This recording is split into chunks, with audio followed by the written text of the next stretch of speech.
정면으로 맞서 보면 만만치 않기 때문에 차라리 도망하라라는 겁니다. 여러분, 이 하반기에 피할 수 있는 것은 피하고 도망할 수 있는 여러분이 되시기를 주님의 이름으로 축복합니다. 그럼 뭘 피하라는 겁니까? 이것들을 피하라고 말을 하고 있는데 정면으로 맞서면 안 될 만한 악을 말하고 있고, 그 악은 앞선 6장 4절로 10절에 잘 기술해 주고 있습니다. 말씀 한번 여러분 성경 찾으셔도 좋겠고요. 바로 앞선 4절부터 10절입니다. 스크린도 한번 겸해서 한번 보십시오. 4절에는 이렇게 기록하고 있습니다. 그는 교만하여 아무것도 알지 못하고 변론과 언쟁을 좋아하는 자니 이로써 투기와 분쟁과 비방과 악한 생각, 여러분 여기서 죄악들, 악한 속성이 많이 등장하죠. 교만하고 투기하고 분쟁하고 비방하고 또 악한 생각을 하고, 5절입니다. 마음이 부패하여지고 진리를 잃어버려 경건을 이익의 방도로 생각하는 자들의 다툼이 일어난다. 그러면 지금 제가 잠깐 여담을 하고 넘어가는데 지금 에어컨이 안 나와서 이렇게 조용한 거죠? 조금 덥고 그런 것 같습니다. 그죠? 저도 이렇게 하다가 좀 더우면 좀 덥고 하겠습니다. 할렐루야. 우리끼리 또 하나님께 드려지는 예배니까 잠깐, 여러분, 나만 더운 게 아니다라는 거 아시다라고. 또 더우시면 부채질하는 것도 저는 앞에서 보면 뭐 어지럽지만 괜찮습니다. 뭐 설교하다가 막 이상한 말 하고 있으면 나 때문이다 생각하시면 될 것 같고요. 그렇지만 열심히 부채질 하시면서 편안한 마음으로 하나님의 말씀을 좀 대했으면 좋겠습니다. 마음이 부패해지고 진리를 잃어버려서 경건한 생활을 하는 것도 뭔가 이익을 취할까라고 생각을 한다라는 겁니다. 그런데 6절에 그러나 자족하는 마음이 있으면 경건은 큰 이익이 된다라고 말합니다. 자족하는 마음이 우리가 피해야 될 그 악의 그 반대의 개념으로 등장하고 있습니다. 7절이죠. 우리가 세상에 아무것도 가지고 온 것이 없음에 또한 아무것도 가지고 가지 못하리니. 8절입니다. 우리가 먹을 것과 입을 것이 있은즉 족한 줄로 알 것이니라. 할렐루야. 그러니까 이게 자족하는 마음, 이게 없으면 우리 마음 안에 끊임없이 생기는 이 악이 있는데, 그 악이 뭐냐면 9절과 10절입니다. 9절 10절은 같이 한번 읽겠습니다. 시작. 부하려 하는 자들은 시험과 올무와 여러 가지 어리석고 해로운 욕심에 떨어지나니 곧 사람으로 파멸과 멸망에 빠지게 하는 것이라. 돈을 사랑함이 일만 악의 뿌리가 되나니 이것을 탐내는 자들은 미혹을 받아 믿음에서 떠나 많은 근심으로써 자기를 찔렀도다. 분명해집니다. 그리고는 오직 너 하나님의 사람, 내 아들 디모데야, 너는 이것들을 피하라 말하고 있습니다. 이것들이라고 복수로 말하고 있지만 여러 가지 죄악들의 뿌리들이 죄악들이 등장하는데 그 죄악의 뿌리가 뭐라고요? 돈을 사랑함이다라고. 그것은 내가 이 현금, 이 뭉치를 좋아한다라는 말의 의미도 포함되는, 그러나 탐욕을 말하는 것임을 우리는 잊지 말아야 됩니다. 그러므로 우리 이제 2020년도 하반기를 새롭게 출발하시면서 우리가 첫 번째 가져야 될 마음은 내 마음의 탐욕을 피하는 것입니다. 여러분, 탐욕은 내가 절제하고 떨쳐버린다고 되는 것이 아니라 탐욕은 피하는 것입니다. 선악과를 따서 먹으면 안 되죠. 그러면 어떻게 해야 됩니까? 피해야죠. 그런데 어떻게 합니까? 자꾸 보니까 보암직도 하고 먹음직도 하고 지혜롭게 할 만큼 탐스럽기도 하고, 그러면 그때 뭐 해야 됩니까? 피해야죠. 그런데 우리는 어떻게 합니까?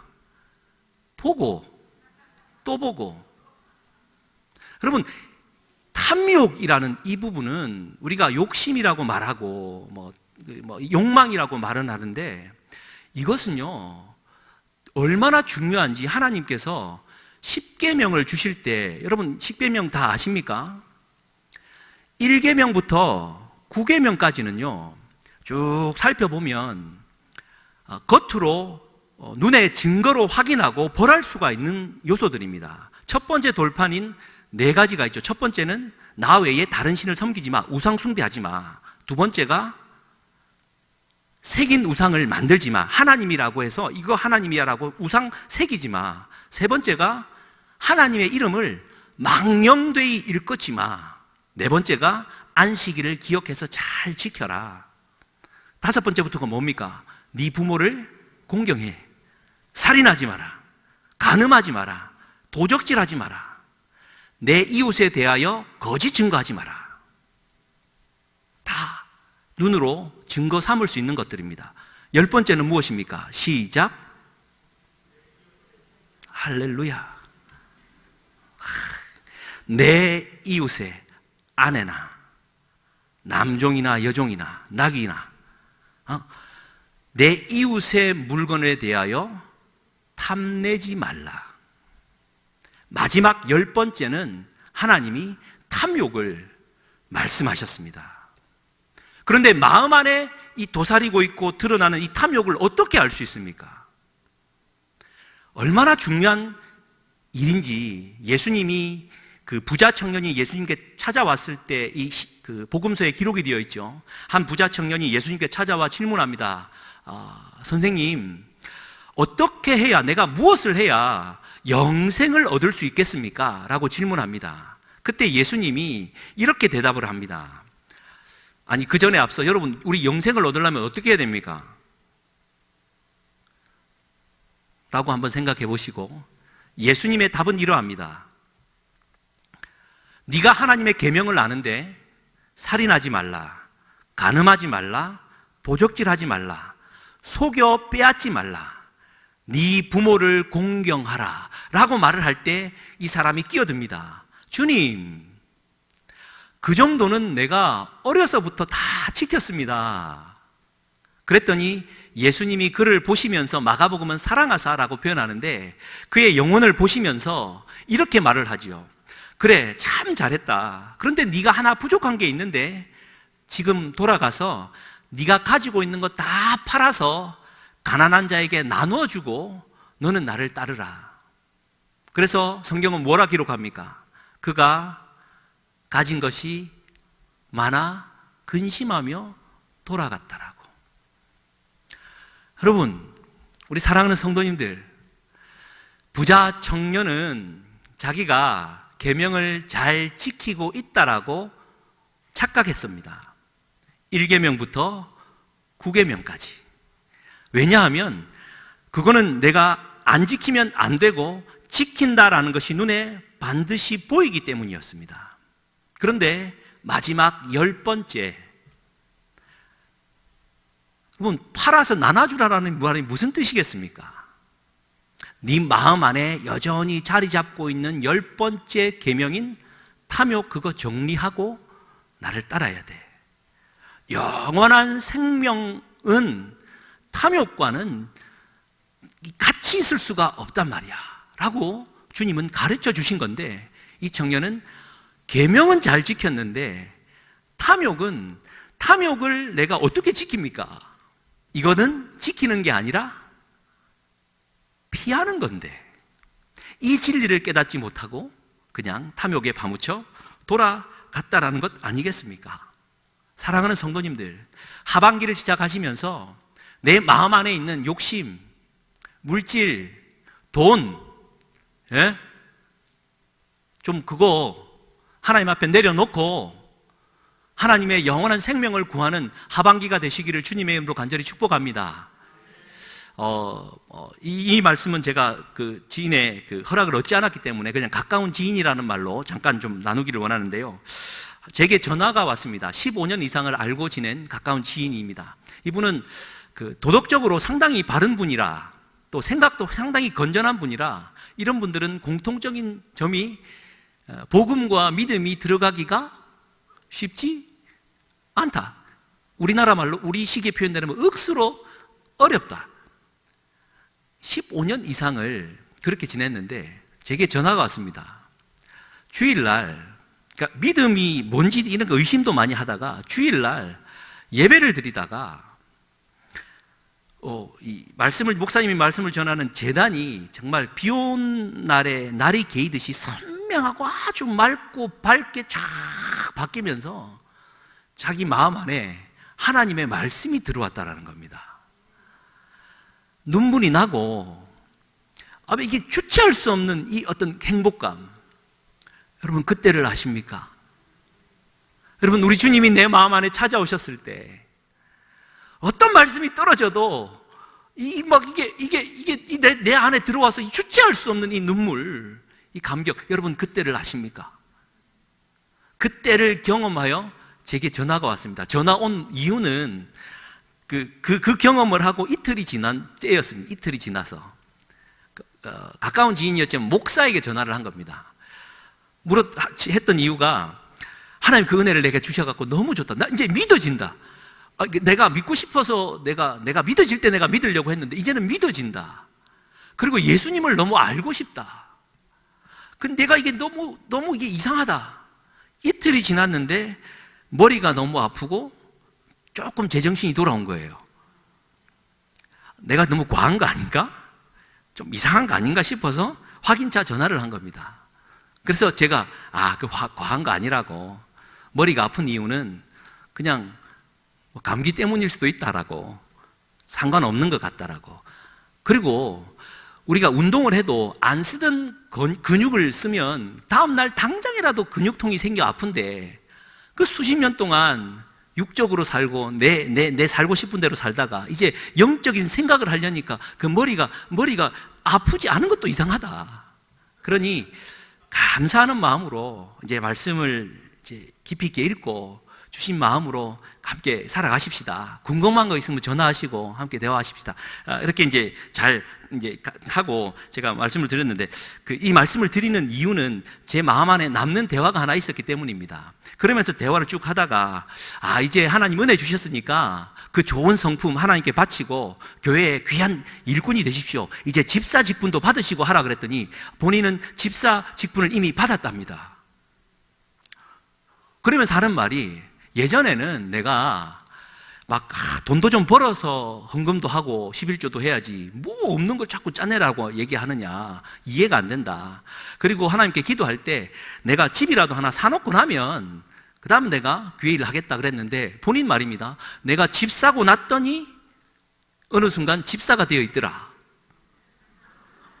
그렇게 표현하면서 자기 마음 안에 그래, 물론 은행 빚을 지고 있지만 집을 사놓고 그 집에서 교회에 왔다 갔다 하면서 예배 드릴 수 있다는 이 자체가 내가 얼마나 감사한지 모르겠다라고 말하는 겁니다.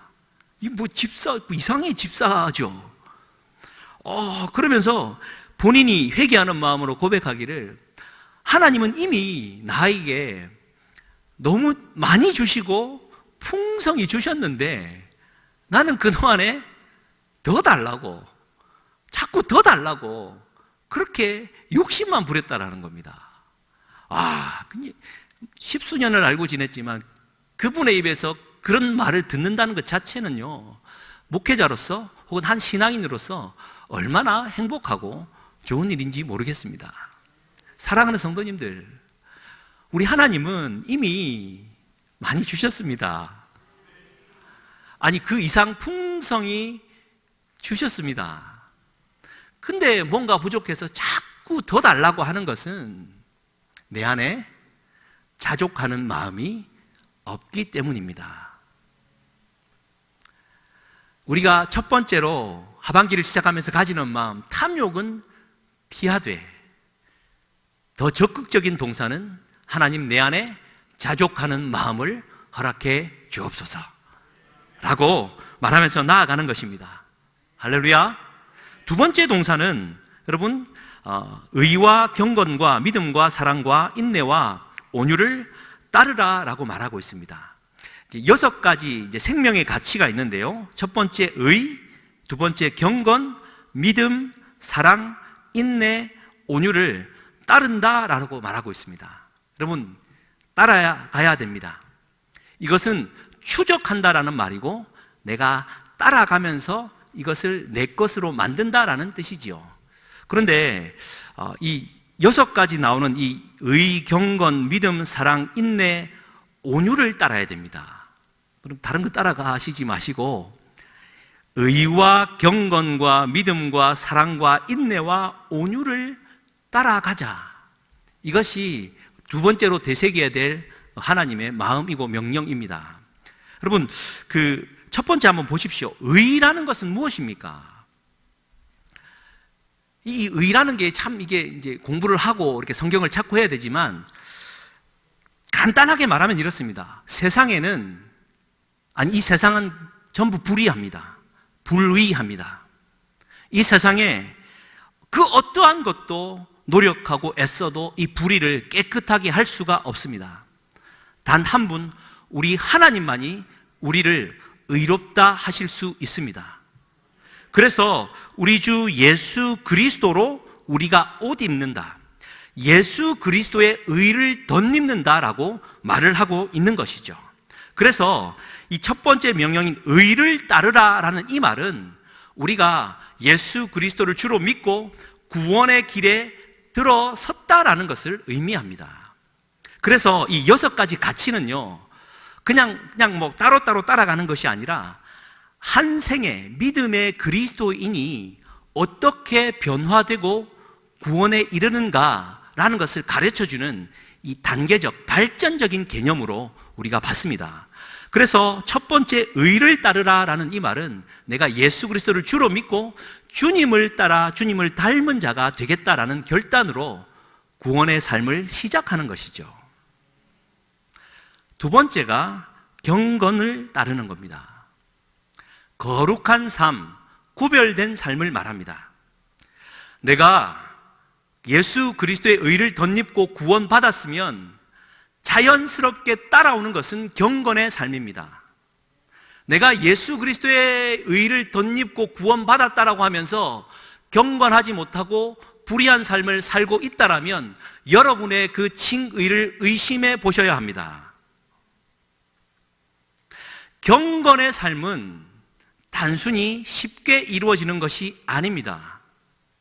경건은 어떤 구별된 삶, 그래서 이건 참 중요한 겁니다. 내 스스로의 힘으로 경건의 삶을 살 수는 없지만 최소한 믿음의 결단이 있어야 됩니다.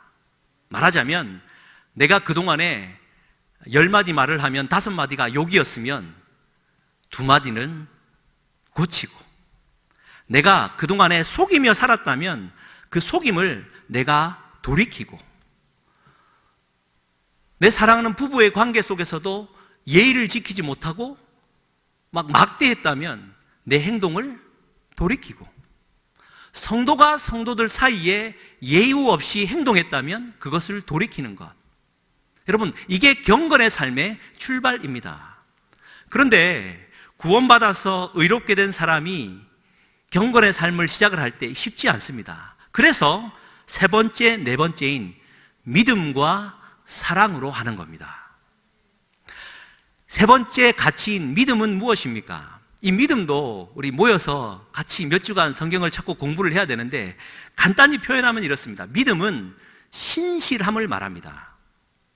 신실함이다라는 것은 의심이나 어떤 불안함이 없다라는 뜻입니다. 예를 들면 이렇습니다. 내가 돌 징검다리를 건너간다라고 치면 내가 이 돌을 과감하게 밟고 넘어가려 할 때 이 돌은 언제나 딱딱하게 내 발을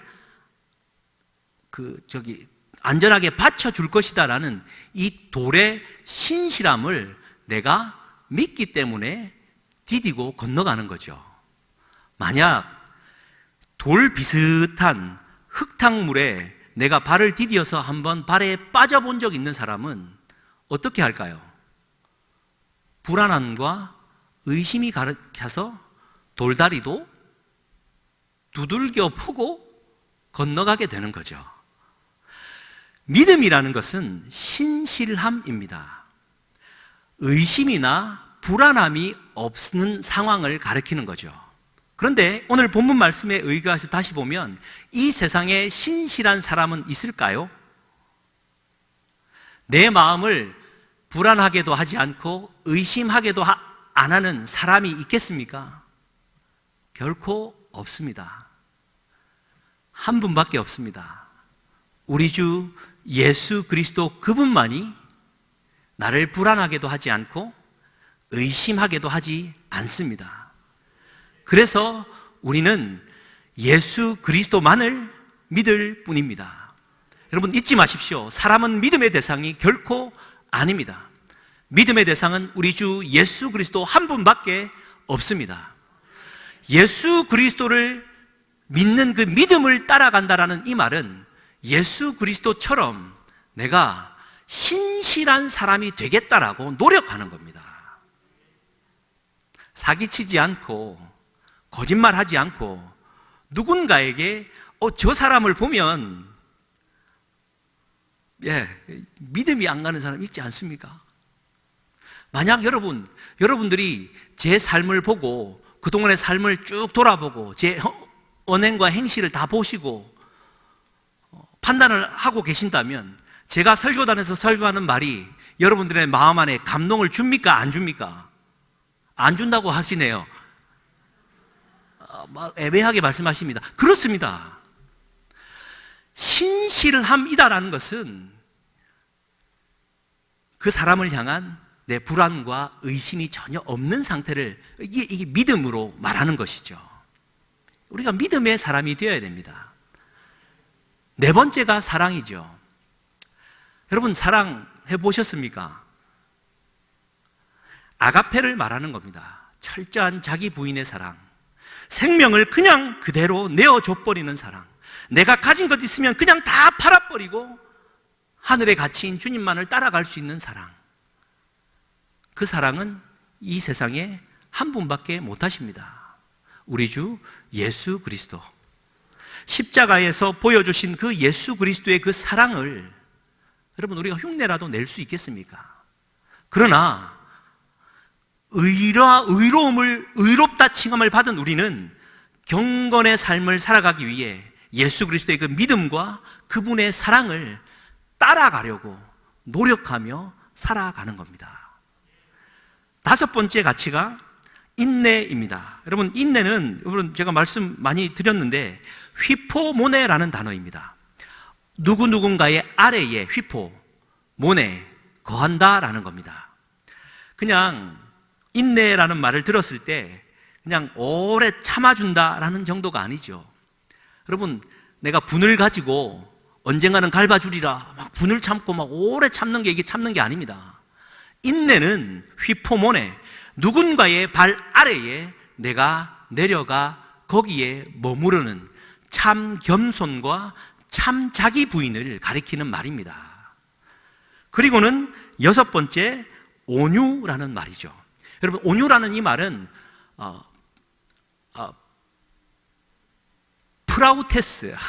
프라우테스라는 단어인데 이것도 몇 번 말씀드린 적이 있습니다.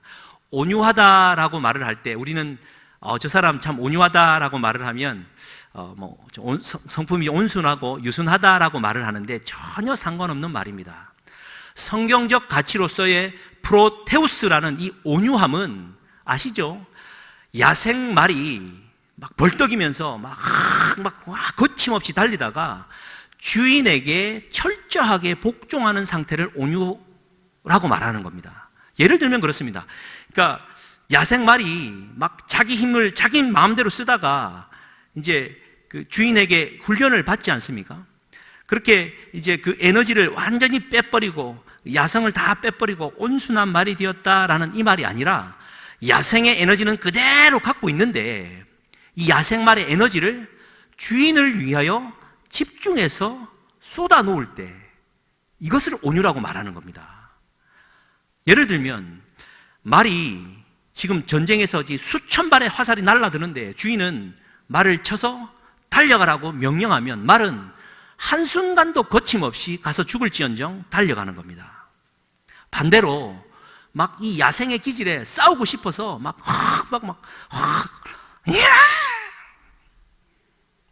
힘을 줘도 싸우고 싶은데 주인이 가지마라고 말하면 그 순간에 그 야성을 내려놓고 주인 말에 복종하는 것이 브라우테스, 이게 온유입니다. 여러분 잘 보십시오. 의와 경건과 믿음과 사랑과 인내와 온유를 따르라, 이 말은 네가 믿음을 가지고 의롭다 칭함을 받았다면 어디까지 가라고요? 누군가의 발 아래에 엎드려 거할 만한 참된 겸손의 인내의 성품을 가질 뿐만 아니라 하나님 나라를 위해 너의 거침없는 그 성품, 죄악된 성품, 그거 하나님 앞에 다 줄이고 네 가진 것 모든 것들을 주님 나라를 위해서 바칠 수 있는 그 자리까지 나아가는 것이 그리스도인의 구원의 여정인 것입니다. 여러분 어디에 와 계십니까? 우리가 하반기를 시작하면서 의와 경건과 믿음과 사랑과 인내와 온유를 따르는 저와 우리가 될 수 있기를 주님의 이름으로 간절히 축복합니다. 하나님의 사람의 성품이지요. 여러분 사도 요한 아시지 않습니까? 우레의 아들이었습니다. 사도 요한. 주님, 저 사마리아 사람들 하나님 말씀 듣지 않는데 불 한번 쫙 내려가지고 싹 다 죽여버리십시다 라고 혈기를 부렸던 사도 요한. 그러나 그는 예수님과 함께 거하면서 예수님의 십자가 발 아래에 그는 끝까지 함께 거하였고 그는 사랑의 사도로 칭함을 받고 변화를 받습니다. 90세가 넘어까지 반모섬에 유배될 때 그는 엄청난 설교자였습니다. 한 자료에 의하면 말씀드린 적이 한 번 있는데요, 사도 요한이 설교단에 올라와서 하나님은 여러분을 사랑하십니다. 예, 아멘 안 하셔도 됩니다. 한마디를 하고 내려가면요, 어떤 그 목소리와 톤과 그 삶에서 풍겨져 나오는 그 모든 에너지가 성도들에게 전달이 되어서요, 그 사랑으로 넘쳐나서 그 회개 운동이 벌어졌답니다. 반모섬에서도 끝까지 사랑의 사도로 변화받았지요.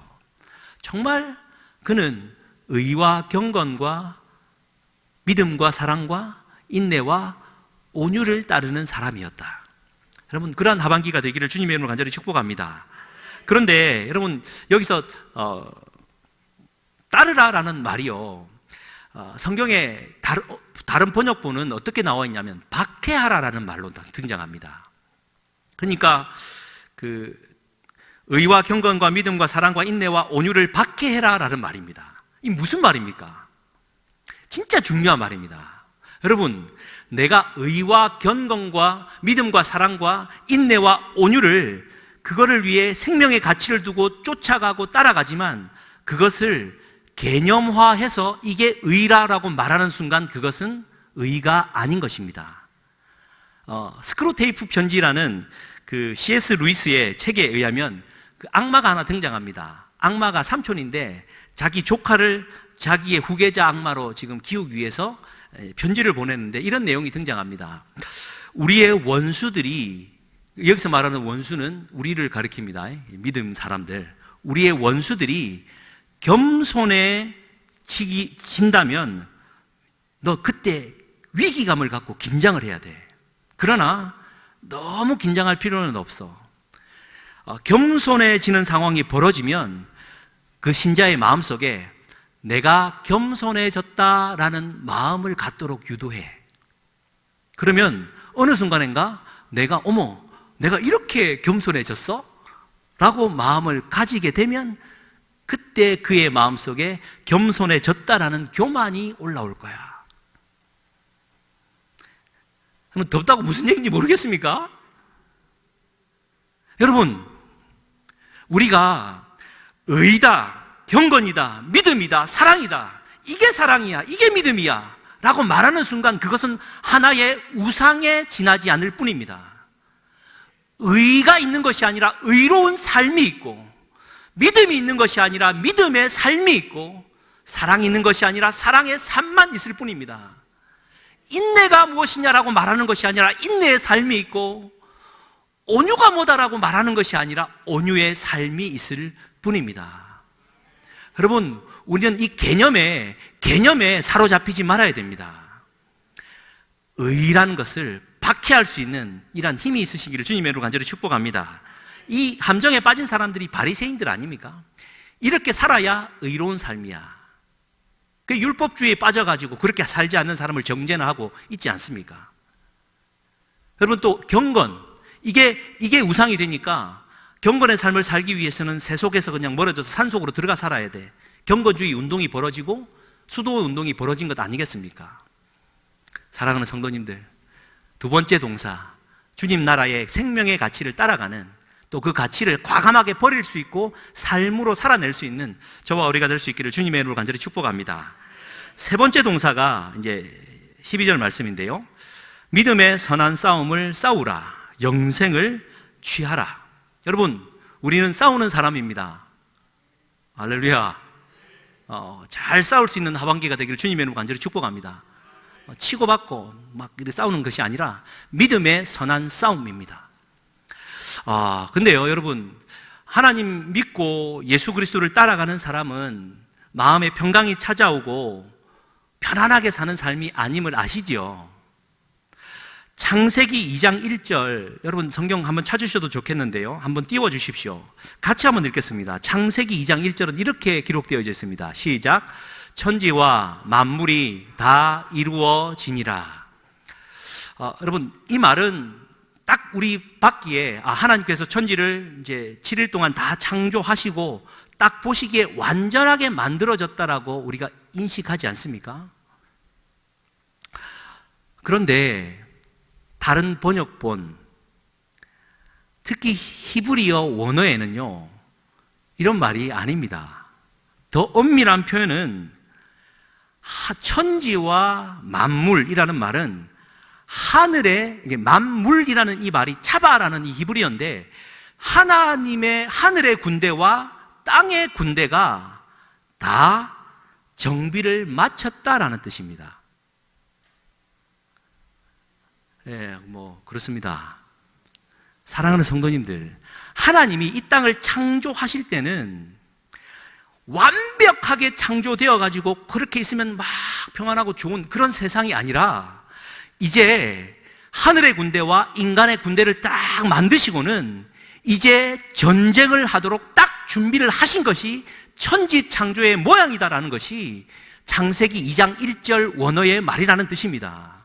예를 들면 장기를 두기 위해서 왕을 두고 차포, 상마, 졸들 쫙 준비해 놓고 딱 만들어 놓은 것이 천지 창조의 모양이고, 그때부터 이제 전쟁이 시작되었다라는 뜻입니다. 우리는 처음부터 믿음의 선한 싸움을 싸우도록 창조된 자입니다. 그러니 하나님을 믿고 예수 그리스도를 붙들고 간절히 기도하면서 평안만을 구했다가는 큰일 나겠죠. 하나님, 원수와 싹이어서 이길 만한 믿음을 주십시오. 믿음의 선한 싸움을 싸우게 해 주시옵소서. 하반기는 코로나 바이러스, 여러 가지 경제적인 어려움도 있겠고, 닥치는 환란도 있겠지만, 하나님 믿음으로 싸우게 하시옵소서. 내가 믿음의 힘으로 싸우겠습니다. 라고 고백하는 세 번째 동사입니다. 그리고 여러분 아십니까? 그 이스라엘 백성들을 출애굽해서 끌어낼 때, 출애굽기 12장 41절, 요거는 우리 김 목사님, 이 목사님 이제 말씀하시면서도 몇 번 나왔는데요. 같이 한번 읽겠습니다. 430년이 끝나는 그날에 여호와의 군대가 다 애굽 땅에서 나왔은즉, 종된 백성, 그리고 그 하나님이 신명기 7장 7절에는 이스라엘을 택하신 이유는 숫자가 제일 적었기 때문이고, 정말 보잘것없는 그들을 불러내신 출애굽 사건을 두고 하나님이 뭐라고 말씀하십니까? 그들을 여호와의 군대로 이끌어냈다라는 말하고 있죠. 그럼 군대입니다. 가나안 땅은 그냥 주어지는 것이 아니라 들어가서 싸워야 되는 겁니다. 잘 싸울 수 있는 하반기가 되기를 주님의 이름으로 간절히 축복합니다. 네 번째 동사가 영생을 취하라입니다. 영생을 취하라. 여러분, 영원한 생명은 하나님께서 주시는 건데 취하라라고 말하고 있습니다. 이것은 붙들라라는 뜻입니다. 여러분, 그래서 여러분 성경에 꼭 기록해 두십시오. 12절에 나오는 믿음의 선한 싸움을 싸우라, 영생을 취하라, 싸우라, 취하라라는 이 동사는 그 유명한 헬라어의 중간태로 기록되었다라는 것입니다. 중간태라는 말의 의미는 하나님의 힘과 우리의 힘이 만나야 한다라는 뜻입니다. 다시 말해, 내가 나가서 싸우지만 하나님이 함께 하셔서 같이 싸운다라는 뜻이죠. 중간태입니다. 하나님이 이미 이겨놓으신 전쟁이지만 내가 나가서 싸우지 않으면 승리를 얻을 수 없다라는 뜻이기도 합니다. 이게 하나님과 우리가 만나는 중간태입니다. 영생을 취하라. 영생을 어떻게 취합니까? 영생은 하나님이 주시는 선물 아닙니까? 아니라는 겁니다. 영원한 생명의 가치는 하나님께서 우리에게 선물로 주시지만 우리가 끝까지 붙들고 나가야 된다는 겁니다. 중간태입니다. 영생은 취하는 겁니다. 하나님이 그냥 잘 믿고 살아가면 뚝 떨어뜨려 주어서 그냥 끝나는 것이 아니라 하나님 나라를 부르시는 그날까지 내가 끝까지 쥐고 붙들고 가야 되는 것이 영원한 생명임을 잊지 마십시다. 그래서 피하고 따르고 싸우고 취하는 것은 우리 하반기에 해야 될 우리의 사명인 줄 믿습니다. 그런데 여러분, 마지막으로 정리를 하면서 좀 맺으면 디모데를 가리켜 바울이 이렇게 말하죠. 오직 너 하나님의 사람아 라고 말을 합니다. 하나님의 사람이라는 말의 의미는 진짜 하나님과 함께하는 사람이다 라는 뜻이겠죠. 구약에서 하나님의 사람이라는 뜻은 선지자를 가리킵니다. 하나님의 말씀을 받은 자이죠. 하나님의 말씀을 그대로 대언하는 자입니다. 하나님의 사람이라는 말을 히브리어는 이시 엘로힘이라고 말을 합니다. 이시 엘로힘. 이시 엘로힘이라는 말의 뜻은 그 이시가 사람이라는 뜻인데 이 사람이라는 말은 그 에노스라는 어원을 같이 쓰는데요. 창세기 4장 25절 26절에 보면 이렇게 등장합니다. 가인이 아벨을 죽이고 아벨을 대신해서 하나님이 아들을 주시는데 셋을 주시고 셋을 대신하여 셋이 아들을 낳아서 이름을 붙였는데 에노스라 불렀습니다. 에노스 때 비로소 여호와의 이름을 불렀다라고 말하고 있습니다. 에노스라는 말의 뜻은 죽을 수밖에 없는 자라는 뜻입니다. 그래서 다시 정리를 하면 하나님의 사람이라는 말의 뜻은 하나님이 없으면 한순간도 살아있을 수 없는 사람이다라는 뜻입니다. 하나님의 사람이라는 뜻은 하나님, 나는 그 어떠한 탐욕도 피할 수 없는 자이고요. 주님이 말씀하시는 의와 경건과 믿음과 사랑과 인내와 온유를 한순간도 따라갈 수 없는 자이고요. 믿음의 선한 싸움을 비겁해서 싸울 수 없는 자이고요. 영생을 끝까지 붙들 수 없는 한계뿐인 자입니다 라는 뜻입니다. 여러분, 하나님은 내가 하나님 앞에 그러한 자로 고백할 때 하나님은 나를 탐욕을 피할 수 있는 힘을 부어주시고요, 6가지 생명의 가치를 따를 수 있는 힘을 주시고요, 믿음의 선한 싸움을 싸울 만한 용기의 힘을 주시고요, 영생을 끝까지 붙들 만한 힘을 주시는 분이시다라는 겁니다. 우리 겸손한 마음으로 하반기 우리 힘차게 나아갔으면 좋겠습니다. 우리 시간 좀 찬양했으면 좋겠습니다. 언제나 강물 같은 주의 은혜로 내 영혼을 새롭게 하시는 창조의 하나님, 그분이 나의 아버지입니다. 함께 좀 찬양하고 좀 기도했으면 좋겠습니다.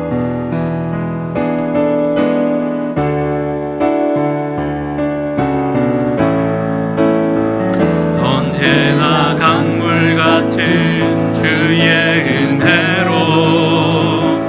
내 영혼 새롭게 믿는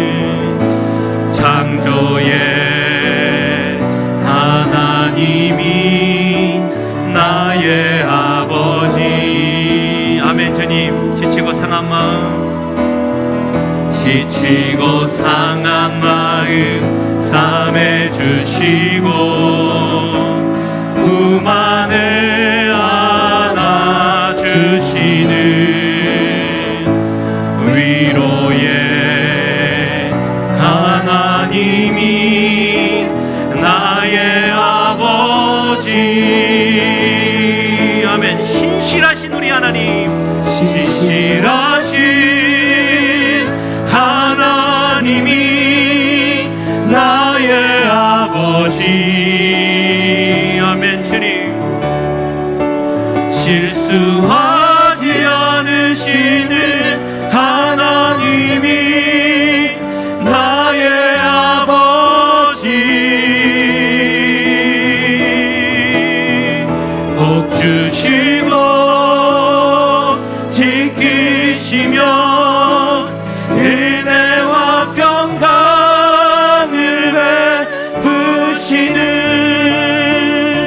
축복의 하나님이 나의 아버지. 아멘. 주님, 독생자 예수님을 이 땅에 보내신 사랑의 하나님, 독생자 예수님을 이 땅에 보내 내 죄를 대속해 하신 구원의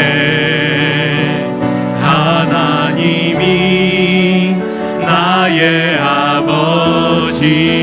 주님, 절망의 순간마다 찾아오셔서 능력의 손으로 일하시는 주님이신 줄 믿습니다.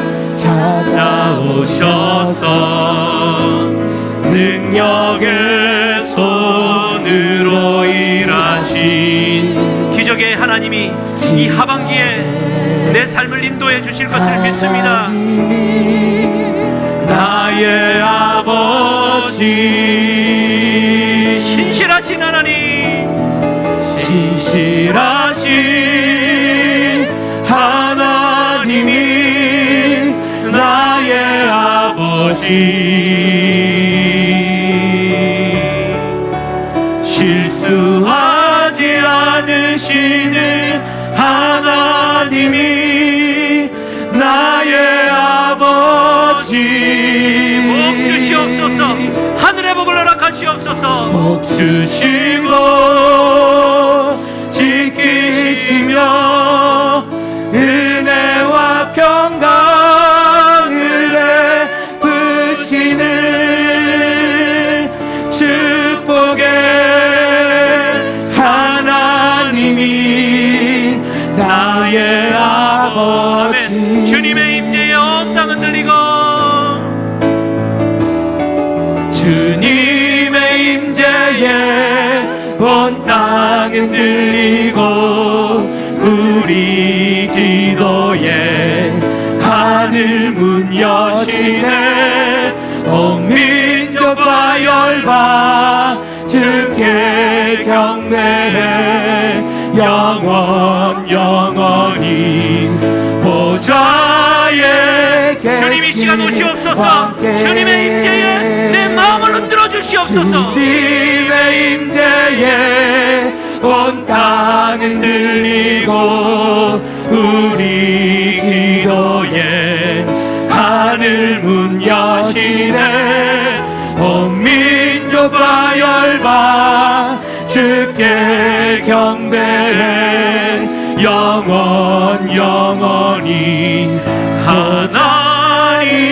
한 번 더 고백합니다. 주님의 임재에 온 땅은 들리게 하옵소서. 주님의 임재에 온 땅은 들리고 우리 기도에 하늘 문 여시네.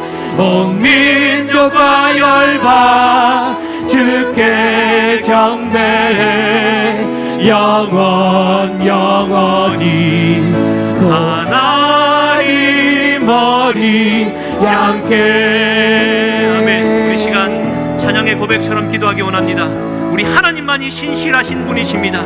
주님이 임하시면 내 탐욕들은 흔들릴 것이고 내 모든 죄악의 뿌리들은 흔들릴 것입니다. 성령 충만한 마음으로 탐욕을 피하는 한 해가 되게 하여 주시고, 하나님의 그 생명의 가치를 따라가는 한 해가 되게 하여 주시고, 믿음의 선한 싸움을 싸우는 용기를 더하여 주셔서 영원한 생명의 가치를 붙들고 놓지 않는 하반기가 되게 하여 주시옵소서. 우리 담임 목사님, 사모님 그러한 한 해가 되게 하여 주시옵소서. 사랑하는 성도들 그러한 한 해가 되도록 내가 먼저 결단하고 중보하는 마음으로 주여 한번 부르짖고 기도하시겠습니다. 주여, 하나님 아버지여 감사합니다. 하나님 아버지, 이 시간 하나님 내 마음대로 살았던 나의 욕망들의 뿌리를 내려놓습니다. 하나님은 언제나 나를 돌아오기를 원하시고 아버지, 나를 돌아와 믿음의 선한 싸움을 살아가기를 원하십니다. 나의 죄악 많았던 이 야성에 제약된 성품들이 아버지 하나님 다 주름지게 하여 주시고 다 쓰임받게 하여 주시되 인내와 온유를 이루게 하여 주셔서 하나님 나라를 위해 마음껏 쓰임받는 하반기가 되게 하여 주시옵소서. 하나님, 내가 부족합니다. 하나님, 죄악뿐입니다. 아버지 하나님, 오늘도 내가 무엇을 먹을까, 무엇을 마실까, 하나님 어디에서 살까, 어떻게 하면 돈을 더 많이 벌까, 아버지 하나님 당연한 것이지만 하나님, 탐욕의 노예가 되지 않도록 나를 붙잡아 주시옵소서. 이를 하되 하나님의 영광을 위하여 자게 하여 주시옵소서. 주님의 나라를 꿈꾸게 하여 주시옵소서. 주님, 부족하고 불충한 종을 하나님 마음껏 써 주시옵소서. 나라는 힘들고 점점 하나님 우리 믿음을 하나님 핍박당하고 아버지 하나님 세계는 위축당하고 있습니다만 믿음의 의연한 싸움을 싸우게 하여 주셔서 하나님 나라를 살아가게 하여 주시옵소서. 질병과 싸우고 있는 하나님 투병 중에 있는 우리를 사랑하는 성도들이 믿습니다. 우리 사모님 믿습니다. 아버지와 믿음의 선한 싸움을 싸울 수 있도록 용기를 더하여 주시옵소서. 싸우고 취하는 것은 중간태입니다. 아버지 하나님, 내가 혼자 싸우는 것이 아님을 잊지 않게 하여 주시고 주님이 싸우신 그 싸움을 싸우는 것임을 믿지 않고 아버지 하나님 믿음으로 나아가게 하시옵소서. 우리 목사님을 붙잡아 주셔서 한영육간의 힘을 더하여 주시고 하나님의 영광을 위해 한 하반기에 힘차게 달려갈 수 있는 믿음의 선한 싸움을 싸울 수 있는 용기와 힘을 더하여 주시옵소서. 우리 성도님들을 축복하시고 위로하여 주시옵소서. 낙담에 있는 성도들 있다면 일어서게 하여 주시고 시험을 받고 새로운 삶을 열어갈 수 있도록 하나님 영광 받아 주시옵소서.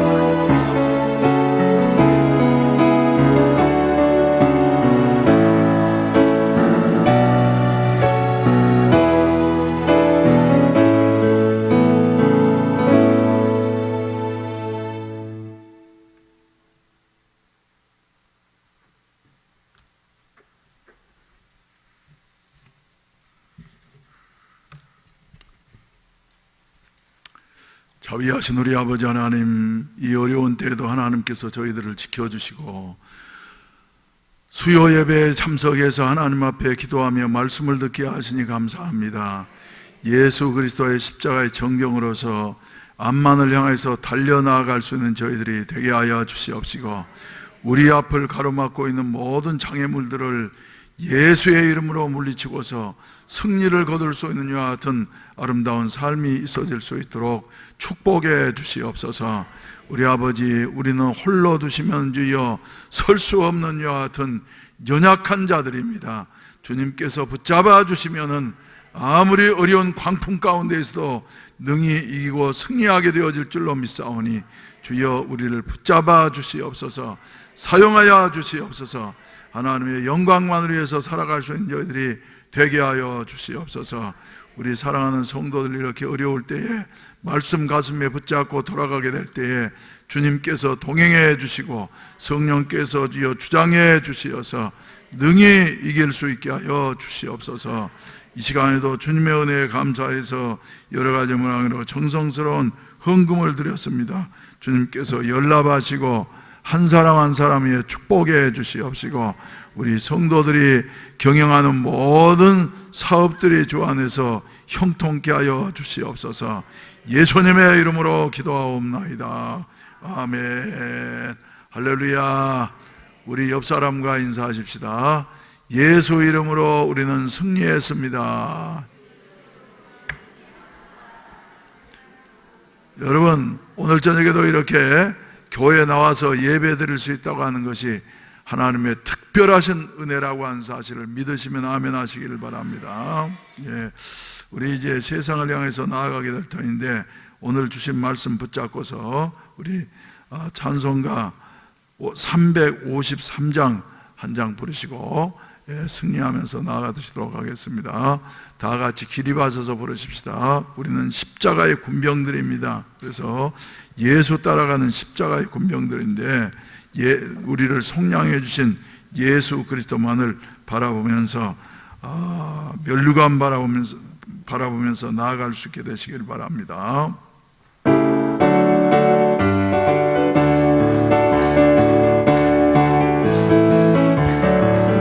십자가 군병되어서 예수를 따를 때 무서워하는 마음으로 주보는 제하다.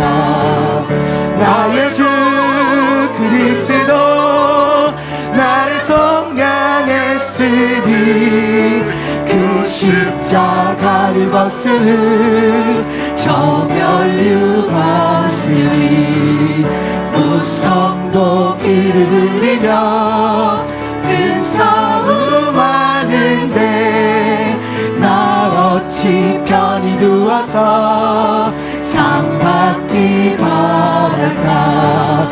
나의 주 그리스도 나를 속량했으니 그 십자가를 벗으는 저 면류관으니 이체 양만은 세상에 수많은 원수들 날 유혹하고 했지나 내 주만 따르리. 나의 주 그리스도 나를 속량했으니 그 십자가를 벗으는 저 면류관으니 나 면류관을 쓰려고 몸 바쳐 싸울 때 주 내게 용기 주시사 이기게 하시네. 나의 주 그리스도 나를 속량했으니 그 십자가를 벗으는 저 면류관으니 승리의 그날 이르러 십자가 군병들 개가를 둘러 영광을 주님께 돌리리. 나의 주 그리스도 나를 속량했으니 그 십자가를 벗으는 저 면류관으니. 우리 다 같이 큰 소리로 주여 삼창하시고 난 다음에 간절히 기도하시다가 자유롭게 하시겠습니다. 성령으로 충만케 하여 주시어서 세상을 이기게 하여 주시옵시고 질병을 이기게 하여 주시옵시고 문제를 이기게 하여 주시옵소서. 그리하여 하나님 앞에 영광 돌릴 수 있는 이와 같은 아름다운 삶이 되게 하여 주시옵소서. 주여 삼창하시고 기도하시고 난 다음에 자유롭게 하시겠습니다. 주여 주여 주여